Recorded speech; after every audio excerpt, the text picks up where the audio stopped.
we are gonna paint Angron, the demon Primarch of the World Eaters. We will see how to make a cool true metallic gold, some rich red demon skin, a very big demon blade, and obviously, for corn miniatures, skulls. We are starting with the gold with an airbrush. I apply a base coat of Warplock bronze. I choose to start with this paint instead of a red one because it's easier with an airbrush to be precise with non-metallic paint than with a shiny paint full of volatile pigments. All the armor is in gold, so we apply the Warplock bronze on the entire armor. Now we can move on to the main color of the gold, Retributor armor. I apply the Retributor armor from the zenith. For the true metallic metal, it's important to keep some real shadows in the recesses. So, I carefully apply the gold on every part of the armor. If you overflow on some Warplock bronze, it's not a big deal, because we can fix our mistake in a future step. I leave the gold for now, and I move on to the red. I still use the airbrush, but I need to be careful not to overflow on the gold that I just made before. I paint the skin using corn red. You can notice that the miniature is sub-assembled. It makes it way easier to work with because all the parts are separate. It's also easier to apply paints with the airbrush. The base coat of red is done, and I can move on to the shadow steps. I use Angron for this step and apply it from below with the airbrush. I chose this color because it works really well with the gold and the red. If you don't have an airbrush, that will be a tricky step. You need to dilute the Angron and apply it with the brush on every single part that we see from below. Honestly, it's gonna be really hard and I don't recommend it. The shade step is done and now I can move on to the first highlight with the red. I use Evilson Scarlet, that is a really saturated paint of red. I use the airbrush for this step, again, and carefully apply the paint from the zenith. Try as much as possible not to overflow on the gold and keep the really shaded parts. That's an effect that I love so much. In order to be as precise as possible, with the airbrush you could dilute the paint a little bit more and lower the air pressure. Thanks to that you can have the airbrush closer to the miniatures and you can be more precise. Now I can move on to a really big base coat step. I use the airbrush when it's possible and paint the rest with the classic brush. The really big base coat step is the black. For some areas like the wings, it can be made faster with an airbrush. I will use Abaddon Black for this step. I base all the other parts and the metallics part in black. I also paint some hair and the clothes in black. Now that the black is done, I can see a little bit more what Angron will look like at the end. I'm gonna highlight the wings with dry brush technique. I use Dark Reaper in this step. I try to be careful not to overflow on the red, but if I do, it's not a big deal, because I can just redo the red with a brush. I continue to highlight with Rust Grey and I'm still using a dry brush. In this step, I put paint just on the areas that are visible from the zenith. For the final step of painting the wings, I highlight the most visible part from the zenith with Fenrisian Grey. This time, I just use a brush. I do the exact same highlight with the same color on every single black parts of Angron, but I don't use the dry brush technique. For the fur, clothes, leather and cables, I highlight them with the same paint that I used on the wings. Now we can move on to the demonic sword.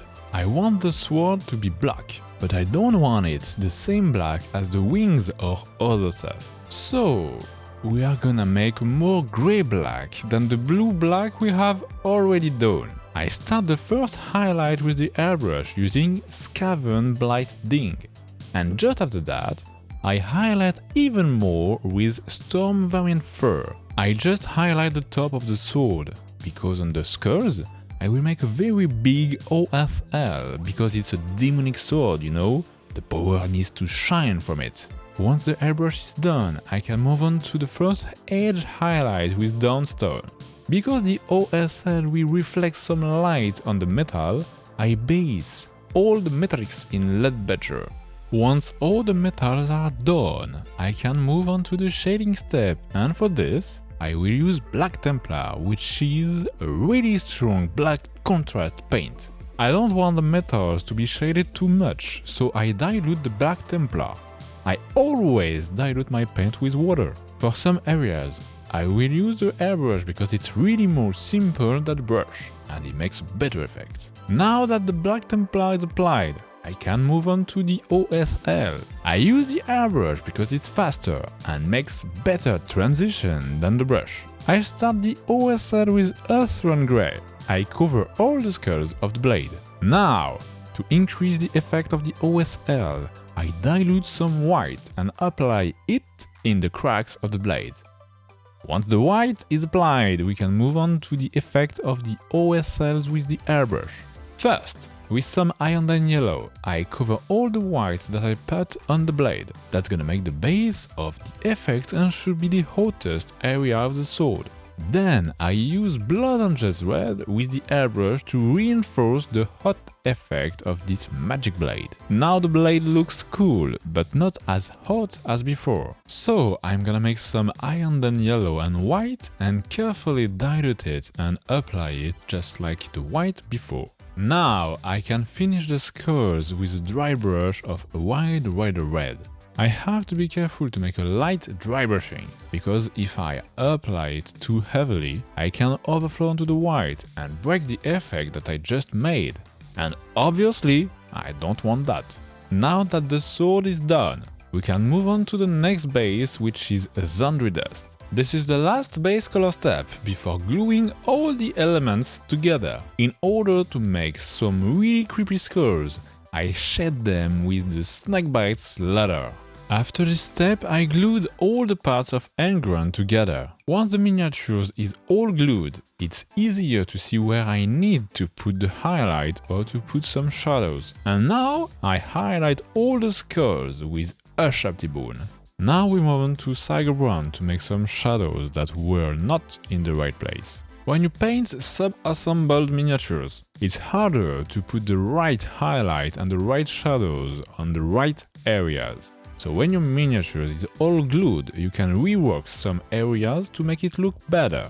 That's why I choose Angron, because it can shade the gold, the red, and if I overflow on some metallics or skulls parts, it's not a big deal, because brown works in every shadows. On some areas, I do it with a brush because the airbrush can be too much for this area. So, to make sure that I have a clean shade, I do it with a brush. Now I move on to the first highlight of gold with a mix of Stormhost Silver and Retributor Armor. I prefer this mix instead of the Liberator Armor, because I can decide if I want to have a more yellow gold or lighter gold than the Liberator, which is an already prepped paint. Now the effect is almost done. I move on to the next and final paint for the gold, Stormhost Silver. Because it's also the last highlight of the metallics, I do both the highlights at the same time. I am careful not to forget any parts, but if I do, it's not a big deal because I can highlight them again after. At the end of this step, I can have a really close look at the final result of the miniature. Now with some Nihilite Oxide. I paint the skulls on the axe and under the shoulder pads. You absolutely need to dilute the Nihilite Oxide, because it's a very strong paint, and if you don't, then it will cover all the gold and look terrible. All the metallics are done. We move on to the next final step of highlighting the skin with Wild Rider Red. I use a brush because the areas are little and I try to be as careful as possible. This step is just here to focus on some highlight points on the skin. Once this step is finished, I paint the teeth with a base of Ashaptibone and highlight them with Screaming Skulls. I want to make some terrifying eyes for Angron. So, in order to do that, I mix Wild Rider Red and Flayed One Flesh and it makes a terrifying red burning eye. The painting part of Angron is done. I just need to finish the base and it will be done. I painted the base in order to follow my World Eater scheme, which is a desert base with some tufts of grass. And here we are! Angron, the Primarch of the World Eaters, is done. I really loved to paint this mini. In fact, I love to paint all the Primarch already existing in 40k. Maybe in the future you will see a video about Gilman or Lionel Johnson, so subscribe if you don't want to miss them. I painted these miniatures in my own style, but if you want to see me paint with the heavy metal style, you can just click here and see how I painted an ultramarine.